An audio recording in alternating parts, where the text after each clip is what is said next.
Ready. All right. Oh, today we're on the property of Lockie Singh at Allawoona, just south of Loxton, and Lockie's kindly agreed to tell us his story and experiences with frost risk and management. How are you going today, Lockie? Yeah, good, thank you. Yeah. What's your experience of frost on your farm here? Well, it depends on the lay of the land, really. We've got a fair bit of heritage scrub here on the higher ground, on the sand, which, and depending on the lay of the country, can hold the frost in, and we know those frosty paddocks. And so for the last few years, we've just sown those paddocks to barley, just because barley seems to be a bit more tolerant to frost than wheat. Right. And using that as a management tool, or because it's sowing it later, even I've tried sowing it later with wheat, and it's also seasonally dependent. If you've got a moisture stressed plant, you're going to get hit harder, it seems. Yeah, so I think there's a few take-home messages there. Firstly, it's having a good understanding of the general topography of your farm, mapping areas or knowing areas that are most at risk in terms of frost.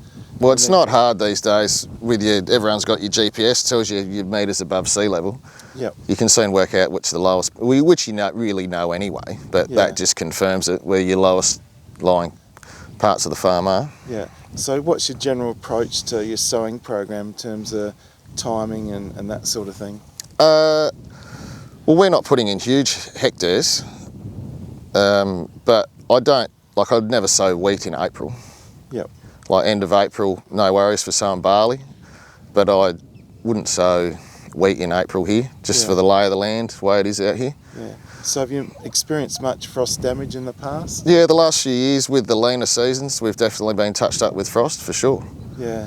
So what have you done in response to frost in those seasons? Is there... Well, there's not much you can do, really, Yep. especially when it gets frosted late.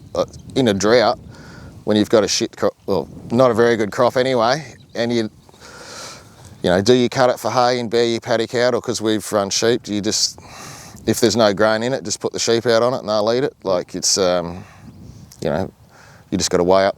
Yeah, yeah.